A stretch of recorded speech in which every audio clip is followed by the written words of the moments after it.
जय हिंद साथियों, एक नए दिन के एक नए वीडियो में आप सभी का स्वागत है। फाइनली आप सभी का इंतज़ार समाप्त हो चुका है। आपके यूपी के 17 और 18 फरवरी के एग्ज़ाम को ध्यान में रखते हुए यहाँ पर हम आपके लिए बहुत ही बेहतरीन तरीके से कंप्लीट हिंदी, कंप्लीट जीएस और कंप्लीट रीजनिंग की रामबाण ट्रिक लेकर आए हैं। तो आप बिल्कुल भी परेशान ना हो, एक भी प्रश्न आपको इससे बाहर देखने को नहीं मिलेगा। बाकी आपको जिस भी टॉपिक पे वीडियो चाहिए आप कमेंट करिए, हम आपको बहुत बेहतरीन शार्ट ट्रिक से जो है वीडियो अपलोड करेंगे। बाकी अगले 3 दिन में हम पूरी कंप्लीट सिलेबस आपको पढ़ाने वाले हैं ज़बरदस्त प्रैक्टिस सेटों के साथ। आज की इस वीडियो में हम अभी तक आप कहीं भी पूरे यूट्यूब के इतिहास में जहाँ भी आप देखे होंगे, हिंदी पढ़े होंगे, इसका हम एक टेस्ट लेकर आए हैं जो कि सेम टू सेम हो वही पेपर है जो कि आपको एग्ज़ाम में मिलने वाला है। तो यहाँ पर परीक्षा से पहले आपकी परीक्षा है, एग्ज़ाम वाली फीलिंग होगी। तो आप बिल्कुल बताएं, इसको सॉल्व करें। हम डिटेल यहाँ पर व्याख्या भी करेंगे और कमेंट में ज़रूर कमेंट करके बताएं कि आपके कितने प्रश्न सही हुए, अभी आप कितने तैयार हैं। ठीक है, सेम टू सेम यही आपको एग्ज़ाम में देखने को मिलने वाला है। बाकी पूरी डिटेल यहाँ पर अब जो है यूपी के लिए काम होगा। तो आपको किसी भी टॉपिक में डाउट है, वीडियो चाहिए बेहतरीन तरीके से, तो आप कमेंट जरूर करें और इसका PDF आपको हमारे इस टेलीग्राम चैनल पे मिल जाएगा। तो आइए बिना देर किए हुए बेहतरीन एक प्रैक्टिस सेट की हम शुरुआत करते हैं। यहाँ पर पूछा गया है कि वर्षा विनोद किस कवि की रचना है। तो इसका सही आंसर सी होगा, ये भारतेंदु हरिश्चंद्र की रचना है। भारतेंदु हरिश्चंद्र की कुछ अन्य रचना भारत दुर्दशा इनकी बड़ी फेमस रचना है और अंधेरी नगरी है। क्लियर। श्रीधर पाठक चौथा दिया गया है, इनकी रचना है मनोविनोद। तो ध्यान दीजिएगा, वर्षा विनोद भारतेंदु हरिश्चंद्र, जबकि मनोविनोद जो है ये आपका श्रीधर पाठक का हो जाएगा। आगे देखिए, और हम बात करें अब यहाँ पर मलिक मोहम्मद जायसी हैं। ये हिंदी साहित्य के भक्ति काल की निर्गुण प्रेमाश्रयी धारा के कवि थे और इनकी सबसे महत्वपूर्ण जो महाकाव्य है वो है पद्मावत।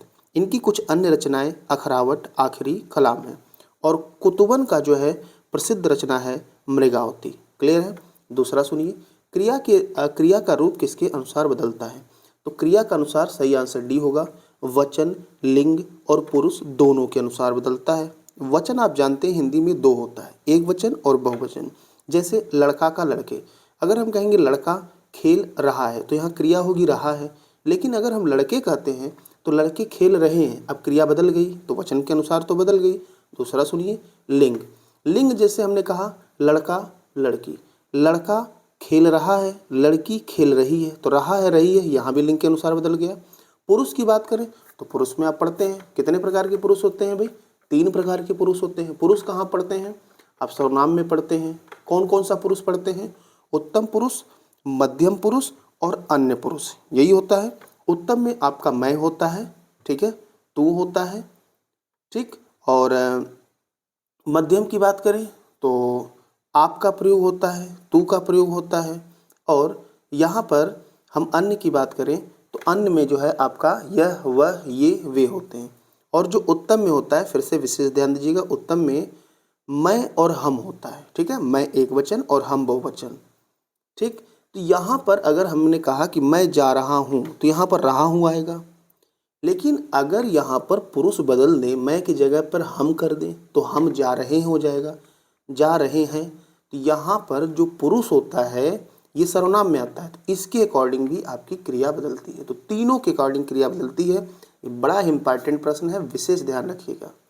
प्रत्येक प्रश्न में एक शब्द के 4 विलोम दिए गए हैं। तो देखिए, कठिन का यहाँ पर जो विलोम होगा वो होगा सरल। सही आंसर आपका जो है सी होने वाला है। सबल का विलोम, ये देखिए बी वाले में बलहीन भी होता है, सबल का विलोम निर्बल भी होता है और सबल का विलोम दुर्बल भी होता है। अगला देखिए, प्रतियोगी का विलोम क्या होगा, योगी है, यहाँ भी योगी, और प्रति का मतलब खिलाफ और सह का मतलब साथ, तो प्रतियोगी का विलोम सहयोगी होगा। योगी का विलोम भोगी होगा, भागी का कोई विलोम नहीं होगा। और प्रतिभागी का मतलब होता है जो किसी खेल में, किसी भी चीज़ में हिस्सा लेता है, तो प्रतिभागी का विलोम होगा गैर प्रतिभागी। क्लियर। आगे बात करते हैं, यहाँ पर दिया गया है कौन सी भाषा जो है ये मध्यकालीन आर्य भाषा है। तो देखिए, आर्य भाषा की बात करें तो इसको 3 भागों में बांटा गया था। सबसे पहले प्राचीन आर्य भाषा, प्राचीन आर्य भाषा 1500 ईसा पूर्व से लेकर 500 ईसा पूर्व तक चला था। दूसरा आपका आता है जो ऑप्शन में दिया गया है मध्यकालीन आर्य भाषा। ये 500 ईसा पूर्व से लेकर 1000 ईस्वी तक चला था। विशेष ध्यान दीजिएगा, 500 ईसा पूर्व से लेकर 1000 ईस्वी तक। इसके बाद तीसरा आता है आधुनिक काल, जो 1000 ईस्वी से अब तक चल रहा है। ठीक है, तो यहाँ पर जो मध्यकालीन भाषा थी, इसमें आर्य की 4 भाषाएं थी, एक पाली, एक प्राकृत, तीसरा अपभ्रंश और अवहट्ट। तो 2 दिया गया है, तो इसीलिए आंसर आपका जो है ए और बी हो जाएगा। जो आपको लौकिक संस्कृत दिख रहा है और लौकिक के साथ साथ एक आपका वैदिक संस्कृत होगा, तो दोनों ये जो है लौकिक और वैदिक, ये प्राचीन भाषा, प्राचीन आर्य भाषा में गिने जाते थे। तो यहाँ देखिए हम बहुत डिटेल चर्चा नहीं करेंगे, लेकिन फिर भी चारों ऑप्शन का बेहतरीन एक्सप्लेनेशन करेंगे। और कमेंट जरूर करें कि आपको वीडियो कैसा लगा। दिग्गज में संधि है, तो दिग्गज, अब देखिए चूंकि अब यहाँ पर संधि है, अगर आपको संधि में डाउट होगा तो उसका भी हम बेहतरीन वीडियो बना देंगे। ये 2 शब्दों से मिलकर बनेगा दिक धन गज, तो ये हो जाएगा दिग्गज। और जब आपको आधा वर्ड देखने को मिले, आधा अक्षर देखने को मिले, तो 90% प्लस चांस होता है कि वहाँ पर व्यंजन संधि होगा। और यहाँ पर भी सही आंसर आपका बी होने वाला है, व्यंजन संधि। क्लियर है? अगले प्रश्न की बात करते हैं। कपि सम गतिविधि लगे तोरी पंक्ति में अलंकार। अब देखिए अलंकार यहाँ पूछा गया है, और यहाँ पर आप देखेंगे एक शब्द आया है सम। यहाँ पर देखिए अलंकार जो होता है, आपके पास एग्जाम में इतना भी टाइम नहीं होता है कि आप पूरे अर्थ को समझिए और वहाँ पर अर्थ बताएं, तो आपके पास समय नहीं है। यहाँ पर हम बहुत डिटेल अर्थ की व्याख्या नहीं करने वाले हैं, लेकिन उपमा अलंकार को पहचानने का सिंपल सा ट्रिक है, सरिस, सम वहाँ पर दिया गया है, सरिस आपको देखने को मिल जाए, सम मिल जाए, सा देखने को मिल जाए, सी देखने को मिल जाए, इसके बाद समान देखने को मिल जाए, सदृश्य देखने को मिल जाए। ठीक है, ये आप नोट करते रहें। इसके बाद एक जो विशेष शब्द है जिसको जिमी कहते हैं, यहाँ लोग गलतियाँ करेंगे लेकिन आपको नहीं करना है। ये शब्द आपको वाक्य में देखने को मिल जाए तो आप उपमा लगा दीजिए, बाकी आपको कोई अर्थ जानने की आवश्यकता नहीं है, यहाँ पर उपमा अलंकार होगा। यदि आपका कमेंट रहेगा तो एक हम 10 मिनट की वीडियो में सारे अलंकार का केवल सा ट्रिक बताएंगे, आपको कैसे पकड़ना है। आपको कुछ भी डिटेल पढ़ने की आवश्यकता नहीं है। चलिए अगले की बात करें, जो बिना वेतन के कार्य करता है, तो देख लीजिए उसे हम लोग कहते हैं अवैतनिक। सही आंसर आपका सी होगा। बधुआ, बधुआ मजदूर होते हैं जो खास करके छोटे बच्चों को लोग बांध के जो मजदूरी करवाते हैं। बेगार, गांव में सुनते होंगे बेगारी भी कहते हैं, मतलब बिना मजदूरी के जो बलपूर्वक काम करवाया जाता है उसे बेगार या बेगारी कहते हैं। स्थानापन्न का मतलब होता है कि दूसरे का स्थान ग्रहण करना। जिस पर अभियोग चल रहा हो उसे क्या कहते हैं, तो उसे कहते हैं अभियुक्त। क्या कहते हैं? अभियुक्त। प्रतिवादी का मतलब होता है जो मुकदमा हुआ है उसकी बातों का जो जवाब दे रहा है, तो एक तरह से वकील को ही लगाया जाता है जवाब देने के लिए। तो जो मुकदमा दायर हुआ है उसके खिलाफ जो जाके बहस करता है उसे प्रतिवादी कहते हैं। अपराधी का मतलब जिसने अपराध किया हो, और आरोपी का मतलब जिस पे आरोप लगाया गया हो। बाएं हाथ से कार्य करने वाले को क्या कहते हैं, तो सही आंसर आपका ए होगा, उसे सब्यसाची कहते हैं। अब देखिए सब्यसाची 2 चीज़ का अर्थ होता है, एक होता है कि बाएं हाथ से कार्य करने वाला, तो देखिए केवल इतना ही नहीं होता है, यहाँ पर तो शॉर्ट फॉर्म में लिख दिया गया है, लेकिन सही मायने में इसका अर्थ होता है जो बाएं हाथ से भी कार्य करे उसे सब्यसाची कहते हैं। जो बाएं हाथ से भी कार्य करेगा तो इसका मतलब दोनों हाथ से कार्य कर रहा है।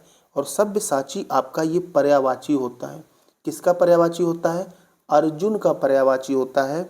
अर्जुन जो थे ये धनुर्धर थे, ये बाएं और दाएं दोनों हाथों से लगातार जो है बाणों की वर्षा करते थे, इसीलिए अर्जुन का पर्यायवाची सब्यसाची होता है, जो दोनों हाथों से कार्य कर सके। ठीक है, कुशल हो कार्य करने में। वामांगी जो शब्द है, वामांगी, वामांगी 2 शब्दों से बना है, वाम और धन अंग। वाम का मतलब क्या होता है? बायां होता है। वाम का मतलब क्या होता है? बायां, और अंग मतलब अंग। तो वामांगी जो पर्यायवाची होता है ये पत्नी का होता है। और हमारे पुराणों के अनुसार कहा गया है कि किसी भी शुभ कार्य में, किसी भी अनुष्ठान में जो पत्नी होती है वो हमेशा पति के बाएं हिस्से में खड़े रहे, उसे वामांगी कहते हैं। तो पत्नी का पर्यायवाची एक वामांगी भी होता है। पत्नी का पर्यायवाची दारा होता है, पत्नी का पर्यायवाची भार्या होता है। तो ये सारे आपके पत्नी के पर्यायवाची होते हैं। देखिए किसी भी शब्द का पर्यायवाची बच्चों को समस्या होता है, आप कहेंगे तो हम बेहतरीन ट्रिक के साथ आपको पढ़ा देंगे, लेकिन अगर आप उसका अर्थ समझते हैं ना तो आपको आजीवन वो पर्यायवाची भूलने वाली नहीं है। कुशल और निपुण ये दोनों एक दूसरे के आपके पर्यायवाची होते हैं। चलते हैं अगले प्रश्न की तरफ। अगले प्रश्न की हम बात करेंगे। यहाँ पर देखिए इनमें से आपको तद्भव शब्द चयन करना है। देख लीजिए 11 की हम बात करें तो यहाँ पर जो तद्भव है वो हल्दी है, इसका तत्सम जो होता है वो हरिद्रा होता है। ठीक है। ईर्ष्या का जो है आपका रीस होता है या ईर्षा भी कहते हैं। अरिष्ट का जो है रीठा होता है और रिक्त का रीता होता है। ठीक है। चलिए 12 यहाँ पर आपको फिर से पहले तद्भव बताना है। तो सेठ आपका तद्भव है और इसका तत्सम जो होगा, जो ऑप्शन में आपको दिख रहा है श्रेष्ठी, यही इसका तत्सम होगा। सया तत्सम है, इसका तद्भव होगा सेज और संधि का तत्सम सेध होगा। अगला सुनिए, इसमें तद्भव आपका तिनका है और तिनका का जो तत्सम होगा ऑप्शन ए में दिख रहा है, ये तृण हो जाएगा। ईर्ष्या का हमने बात ही कर लिया और मृषा का जो है क्या होता है, झूठ होता है। क्लियर है। आगे बात करते हैं। क्रिया विशेषण बताना है। क्रिया विशेषण का मतलब जो क्रिया की विशेषता बताए उसे क्रिया विशेषण कहते हैं। तो देखिए यहाँ धोता है क्रिया है, तो धोता कैसे है, साफ धोता है, तो यहाँ पर साफ जो है आपका क्रिया विशेषण है। तो पहला भी क्रिया विशेषण है। पढ़ता है कैसे पढ़ता है, धीरे धीरे, ये रीतिवाचक क्रिया विशेषण में आता है, तो ये आपका बी भी हो जाएगा। तो यहाँ पर जो क्रिया विशेषण है ए और बी दोनों है, ऑप्शन सी आपका सही होगा। अगला देखिए, कौन सा वाक्य विराम चिन्ह की दृष्टि से सही है। देखिए कामता प्रसाद गुरु के अनुसार विराम चिन्हों की संख्या 20 मानी गई है। अब यहाँ पर विराम चिन्ह देखिए, पहला यहाँ पर आंसर सही होगा। राम ने कहा मुझे यहाँ से जाने दो। जब कोई भी व्यक्ति कोई कथन कहता है तो उसको डबल मतलब दोहरे उद्धरण चिन्ह में बंद करते हैं। इस उद्धरण चिन्ह को हम अवतरण चिन्ह भी कहते हैं और इंग्लिश में इसे इन्वर्टेड कामा कहा जाता है। तो जब कोई व्यक्ति कोई वाक्य कहता है, कोई बात कहता है, तो उसको डबल मतलब दोहरे द्वि उद्धरण चिन्ह में बंद किया जाता है। तो यहाँ पर आप देख लीजिए, राम ने कहा मुझे यहाँ से जाने दो, तो बिल्कुल सही है। अब सुनिए, तुम यहाँ कल आना, ये क्वेश्चन मार्क कहाँ से आ जाएगा भाई, प्रश्न तो पूछा नहीं गया है, ये आपका गलत है। मधु बोली, अब मधु जब बोली है कि राकेश, ईशा और मनु आए हैं, तो कोई जब कुछ बोलता कहता है तो उसको हम दोहरे उद्धरण चिन्ह में लगते हैं और प्लस पूर्ण विराम भी लगाते हैं। मधु की बहन यहाँ कल आई थी। अब मधु की बहन यहाँ कल आई थी, तो ये भी किसी के द्वारा बोला गया है, इसको भी हम कहाँ रखेंगे, डबल उद्धरण चिन्ह में। ठीक है। चलिए, और कामा यहाँ तो लगेगा नहीं बहन के बाद। अगले हम बात करेंगे तो हिंदी साहित्य का स्वर्ण काल किसे कहा जाता है। तो हिंदी साहित्य का स्वर्ण काल जो है ये भक्ति काल को कहा जाता है। क्लियर है। देखिए आचार्य रामचंद्र शुक्ल के अनुसार जो हिंदी साहित्य का जो काल विभाजन है उसे 4 भागों में बांटा गया है। चारों देखिए ऑप्शन से क्लियर होगा। पहला आदिकाल, दूसरा भक्ति काल, तीसरा रीति काल, चौथा आधुनिक काल। पहले हम आपको इसका नाम बता देते हैं। आदिकाल को वीरगाथा काल भी कहते हैं, भक्ति काल को पूर्व मध्य काल कहते हैं, रीति काल को उत्तर मध्य काल कहते हैं और आधुनिक काल को गद्य काल कहते हैं। अब आपको हम समय बताते हैं और सारा समय हमारे संवत में रहेगा। आदिकाल की बात करें तो 1050 से लेकर 1375 संवत। भक्ति काल की बात करें तो 1375 से लेकर 1700 संवत। रीति काल की बात करें 1700 से लेकर 1900 संवत और आधुनिक काल 1900 संवत से लेकर अब तक।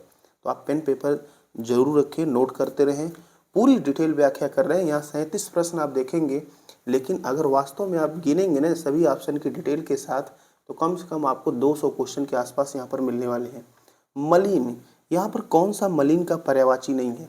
तो मलिन का मतलब गंदा होता है, ये दूषित भी है, अशुचि भी होता है और अपवित्र होता है। लेकिन जो ऑप्शन आपका ये तड़ित है, ये मलिन का पर्यायवाची नहीं होता है।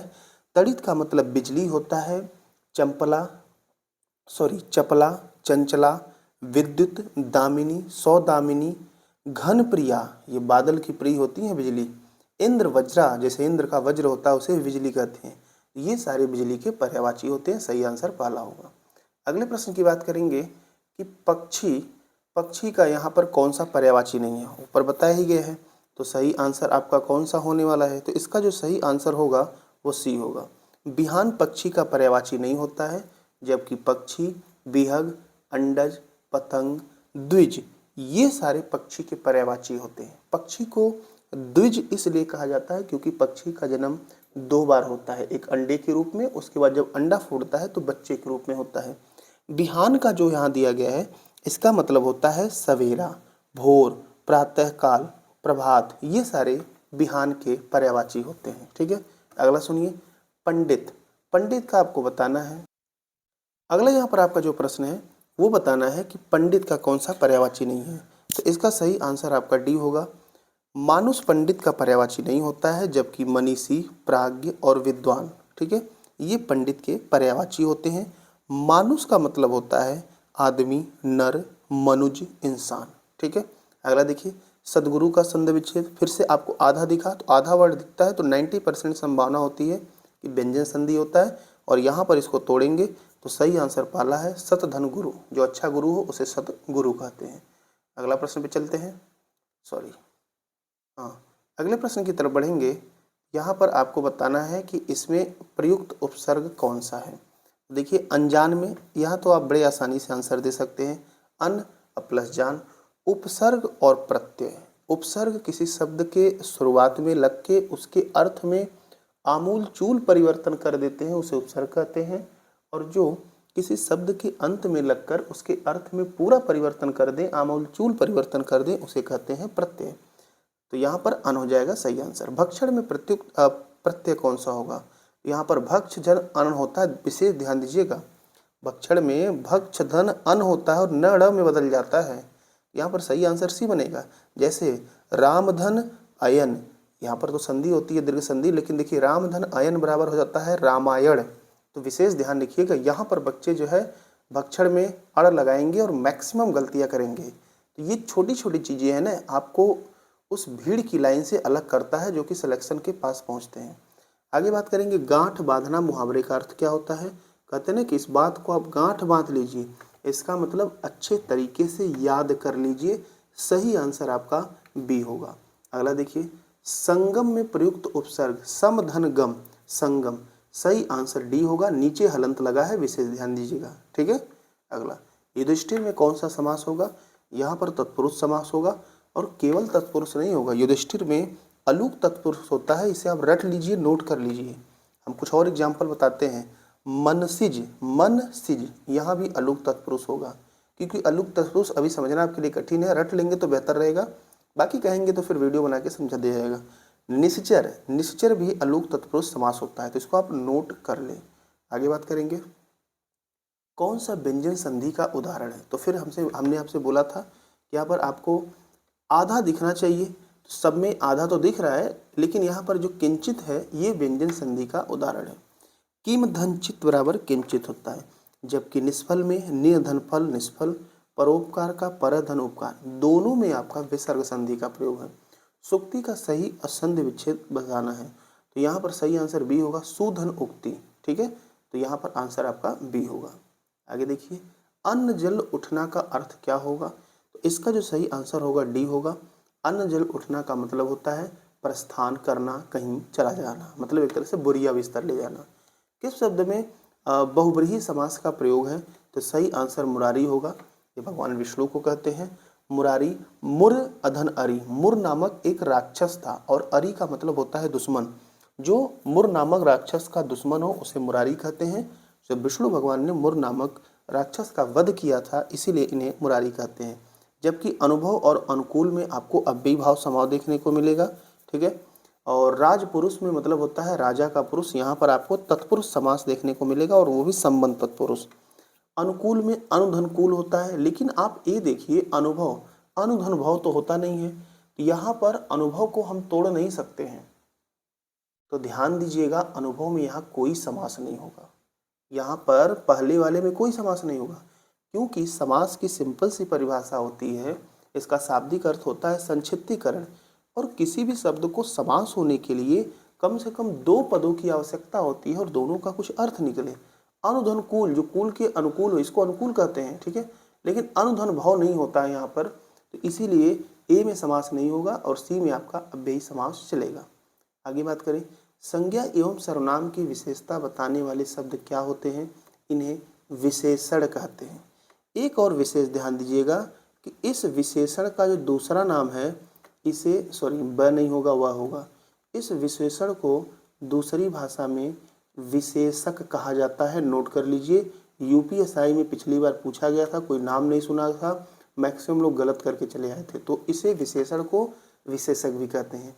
तो संज्ञा और सर्वनाम जिसकी विशेषता बताते हैं, ठीक है, संज्ञा सर्वनाम की विशेषता बताने वाले शब्द जो है विशेषण होते हैं। अगर ये पूछता कि विशेषण जिसकी विशेषता बताते हैं तब उसे विशेष्य कहा जाता है। विशेष्य में संज्ञा और सर्वनाम दोनों आते हैं। मोहित नैनीताल से लौटा है, इस वाक्य में भूतकाल का भेद। देखिए, काल की बात करें तो 3 भागों में बांटा जाता है। भूतकाल जिसके 6 भेद, उसके बाद वर्तमान काल जिसके 5 भेद और भविष्य काल के 3 भेद होते हैं। अब यहाँ पर भूतकाल की बात किया गया, 6 भेद होते हैं। अब यहाँ पर हम सारा डिटेल नहीं चर्चा करेंगे, लेकिन जो ऑप्शन दिया गया उसको देख लीजिए। जब भूतकाल जो सामान्य भूत होता है, अगर इसका बात करें तो इसका ट्रिक होता है लास्ट में क्या आपको देखने को मिले, आ, ई और ए, यही होता है। आइए ट्रिक याद करिए, आइए सामान्य भूत का ट्रिक होता है। अंतिम में या तो आ आएगा, या तो ई आएगा, या तो ए आएगा। देख लीजिए, सामान्य भूत में यहाँ पर लौटा में आ गया, लेकिन अगर इस आ, ई, ए के बाद आपको है देखने को मिल जाए तो ये फिर आसन्न भूत देखने को मिलता है। कौन सा मिलता है? आसन्न भूत। आसन्न भूत का मतलब होता है, आसन्न का मतलब पास, जो अभी अभी समाप्त हुआ है। तो यहाँ पर नैनीताल से लौटा है, लौटा के बाद है, आ के बाद है, तो आसन्न भूत होगा। पूर्ण भूत में आ के साथ था, थी, थे आता है, जैसे मोहित नैनीताल से लौटा था, ठीक है। और संदिग्ध भूत में आ, ई, ए के बाद होगा और होगी आता है, जैसे मोहित नैनीताल से लौटा होगा। क्लियर है? चलिए, जिस भी टॉपिक में डाउट हो आप कमेंट करें, हम 10 से 15 मिनट में बेहतरीन तरीके से एक्सप्लेनेशन कर देंगे। काव्य में कितने रस माने जाते हैं, काव्य के जो है प्रणेता कवि कहें तो भरत मुनि को कहा जाता है। और सबसे पहले यहाँ पर रस के प्रणेता भरत मुनि, और उन्होंने लिखा था नाट्य शास्त्र। तो सबसे पहले रसों का वर्णन नाट्य शास्त्र में किया गया था, ठीक है। और रस जो होते हैं वो 9 माने गए हैं, ठीक है। और इसको आप एक ट्रिक के द्वारा भी याद कर सकते हैं, रौद्र भयानक शांतरस, करुण हास्य श्रृंगार, अद्भुत वीर विभत्स रस, 9 रस के प्रकार, ठीक है। तो इस तरह से आप याद कर सकते हैं। चलिए, तो सबसे पहले रस आपको भरत मुनि के नाट्यशास्त्र में देखने को मिलेगा। अब यहाँ पर ये जो दिया गया है ना, ये आपको दिया गया है एक, यहाँ पर ये दिया गया है एक पूरा आपका डिटेल व्याख्या करके दिया गया है, और आपको यहाँ पर इससे आंसर देना है। तो आइए हम आंसर, पहले क्वेश्चन देख लेते हैं। क्या पहला क्वेश्चन ये पूछा गया है कि मनुष्य की सात्विक शील की ओर आप ही आप कब आकर्षित होती है। यहाँ पर देखिए, कब आकर्षित होती है? मनुष्य सात्विक शील की ओर। अब यहाँ पर देख लीजिए कब आकर्षित होती है। यहाँ पर आप देखेंगे सात्विक शील आपका यहाँ दिया गया है कि तब सात्विक शील की ओर आप ही आप आकर्षित होता है, लेकिन कब होता है इसके लिए थोड़ा सा एक लाइन और पीछे जाना पड़ेगा, पिछले लाइन पे। यहाँ पर देखिए क्या लिखा गया है। हाँ, इसको थोड़ा सा बड़ा करते हैं, यहाँ आपको समझ में आ जाएगा, ठीक है। देखिए यहाँ पर देखिए दिया गया है, मनुष्य जाति ने जब से हो संभाला, ठीक, तब से वह इन अनंत स्वरूपों को महात्माओं, दिया गया ना, महात्माओं। अब यहाँ पर आप ध्यान से देखेंगे महात्माओं दिया गया है। अब इसके बाद थोड़ा सा आगे बढ़ते हैं, अनंत रूपों और महात्माओं के आचरणों तथा आख्यानों और चरित्र संबंधी पुस्तकों में देखती चली आ रही है। जब इन रूपों पर मनुष्य मोहित होता है तब सात्विक शील। तो समझ में आ गया होगा किस पे मोहित होता है। यहाँ देख लीजिए कब होता है भाई, यहाँ जब शील विभूतियों के अनंत रूपों पर मोहित होता है। अभी पिछली लाइन में हमने पढ़ के दिखाया है। तो इसका सही आंसर आपका पहला होगा। दूसरा देखिए, दूसरा दिया है कि प्रवृत्त और निवृत्त किस पर निर्भर है। प्रवृत्ति और निवृत्त किस पर निर्भर हैं? तो ध्यान से देख लीजिए, यही आपको साइड में मिलेगा। इसको ध्यान से अगर पढ़ेंगे तो यहाँ पर लास्ट में देखिए, ये ही अनुभूति के विषय हैं। किसके विषय है? अनुभूति के। और अनुभूति पर प्रवृत्ति और निवृत्ति निर्भर है। तो प्रवृत्ति और निवृत्ति किस पर निर्भर है? अनुभूति पर। ठीक है, तो इसका सही आंसर आपका होगा सी, अनुभूति पर। बात समझ में आ रही है? आगे बात करते हैं। अगला देखिए, अगला यहाँ पर आपसे पूछा गया है कि मन की दूसरी क्रिया क्या है। यहाँ पर आपको बताना है मन की दूसरी क्रिया क्या है। इसका सही आंसर यहीं आपको लास्ट में मिल जाएगा। देख लीजिए भाई, हाँ, इस पैराग्राफ के लास्ट में चलेंगे। देखिए, अनुभूति मन की पहली क्रिया है, संकल्प विकल्प दूसरी। तो यहाँ पर मन की दूसरी जो क्रिया है वो है संकल्प और विकल्प। और संकल्प और विकल्प आपको ऑप्शन डी में देखने को मिल रहे हैं। क्लियर है? आगे बात करते हैं। तो पहले प्रश्न पढ़ें और यहाँ पर आप एक नज़र दौड़ा के इसका आंसर लगा सकते हैं। हमेशा पहले प्रश्न पढ़ें, तब जो है इसको ढूंढने की चेष्टा करें। अगला सुनिए, व्यक्ति संबंधहीन सिद्धांत मार्ग मनोरंजनकारी कब लगते हैं। तो इसका सही आंसर देखने के लिए चलना पड़ेगा हमको पहले पेज पे। तो देख लीजिए, यहाँ पर अगर हम आएंगे तो देख लीजिए, यहाँ पर दिया गया है व्यक्ति, वही लाइन यहाँ पर दिया गया है, व्यक्ति संबंधहीन सिद्धांत मार्ग निश्चयात्मकता बुद्धि को चाहे व्यक्त हो पर प्रवर्तक मन को अव्यक्त करते हैं। वे मनोरंजनकारी तभी लगते हैं जब किसी व्यक्ति के जीवन क्रम के रूप में देखे जाते हैं। यही दिया गया है, शील की विभूतियाँ अनंत रूपों में दिखाई देती है। बस यहीं से आपको इसका जवाब देखने को मिल जाएगा। देख लीजिए, ये तब लगते हैं व्यक्ति संबंधित सिद्धांत मार्ग मनोरंजनकारी कब लगता है? जब ये किसी व्यक्ति के जीवन क्रम के रूप में देखे जाते हैं। तो सही आंसर यहाँ पर आपको सी देखने को मिलेगा। और अगला यहाँ दिया गया है, मानव जीवन के बीच हम किस सौंदर्य का विकास देखना चाहते हैं। तो यहाँ पर देख लीजिए, थोड़ा सा आते हैं बैक। मानव जीवन के बीच हम किस सौंदर्य का विकास देखना चाहते हैं। तो मानव सौंदर्य के बीच अगर हम बात करें तो यहाँ पर दिया गया है, मानव जीवन के बीच हम इसके सौंदर्य का विकास देखना चाहते हैं। यह तुम्हें दिखाने की प्रतिभा या शक्ति हो तो दिखाओ, लेकिन यहाँ से आपका आंसर नहीं आने वाला। इसके लिए थोड़ा सा ऊपर आपको चलना पड़ेगा।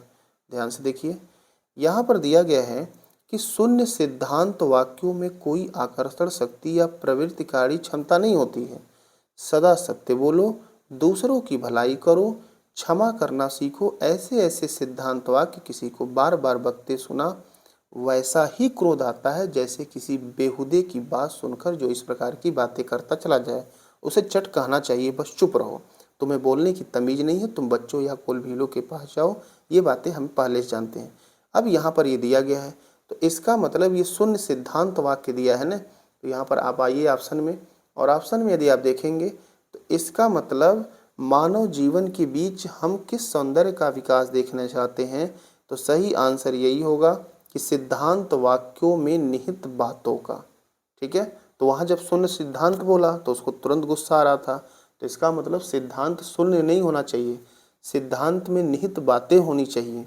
तो इस तरह से आपके ये 37 प्रश्न बिल्कुल डिटेल व्याख्या के साथ समाप्त हुए। अगले 3 दिन के अंदर हम पूरी जीएस हिंदी का ज़बरदस्त मैराथन लेकर आने वाले हैं। आप कमेंट जरूर करें यदि आपको वीडियो अच्छा लगा हो। आपके जो भी डाउट हो किसी भी टॉपिक में है तो आप कमेंट कर सकते हैं। साथ ही आपकी इच्छा हो तो आप वीडियो को शेयर भी कर सकते हैं। पूरा वीडियो ध्यान से देखने के लिए आप सभी का बहुत बहुत धन्यवाद।